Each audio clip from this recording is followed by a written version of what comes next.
Former DOJ spokesman. He joins us tonight. Thanks a lot for coming on. Thanks so for having me. What was the purpose of today's, not really a press conference, today's statement, do you think?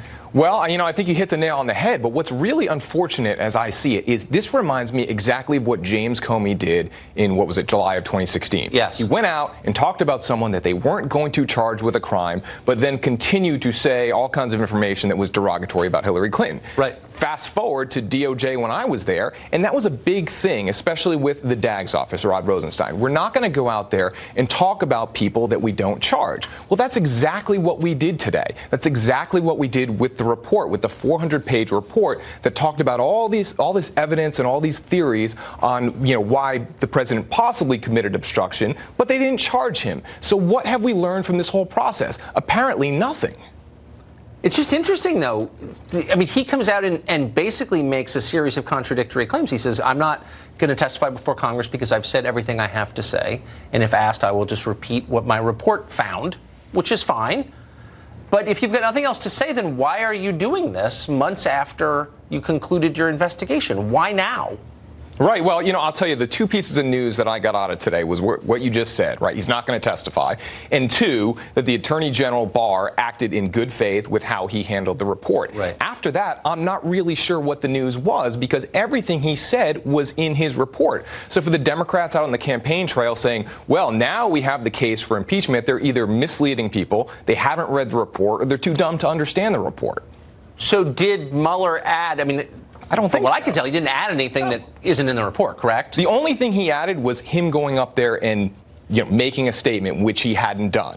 Right now, you recall, or maybe you've seen some of the coverage, after that statement, you have a lot of people on the left saying, well, Mueller just went and criticized what Barr said, so Barr was clearly lying about what Mueller told him. Well, just before this show, DOJ put out a joint statement between Attorney General Barr and, DOJ and Special Counsel's office saying there's no daylight between anything Barr said about what Mueller told him and what Mueller said today. And it's obvious, and the left lives in this airless little world sustained by those two cable channels, and I think they're not even aware what reality is at this point at all.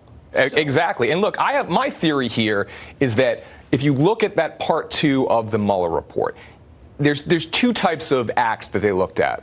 One was pre-special counsel, 2 was after special counsel. It seems to me from reading it that they didn't think the acts before special counsel came anywhere near obstruction of justice. Right. Afterwards, yeah, they seemed like they were leaning that way, right. And maybe that's enough in their minds for probable cause, which is the low bar you need for indictment. But there's no way that they were going to prove that beyond a reasonable doubt. So I think they used this OLC opinion as an exit ramp so they didn't have to conclusively say there is not enough evidence to prove that the president committed a crime, and then they left it for Congress to continue to spin the wheels. Congress didn't do anything, so we've known this for quite some time, right?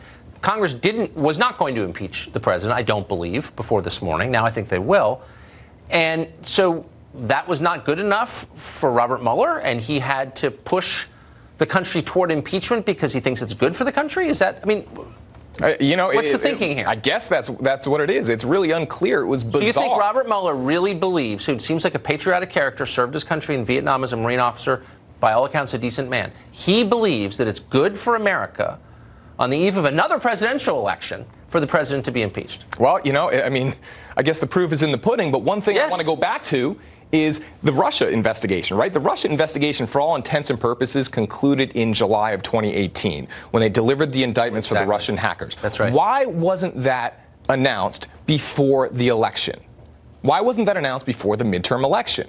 If it was done then, why did they have to wait until... The saddest thing about this moment is all the people you sort of admire from afar, and then the more you learn, it turns out that they're sleazy and dishonest. And I hate to say it, Robert Mueller it winds up in that category. And it pains me to say that. I think today was disappointing. It was disappointing. I agree with that completely. Ian Pryor, great to see you. Thanks for having me. Thank you. House Judiciary Committee Chairman Jerry Nadler could barely suppress his excitement or something. He seemed to be shaking after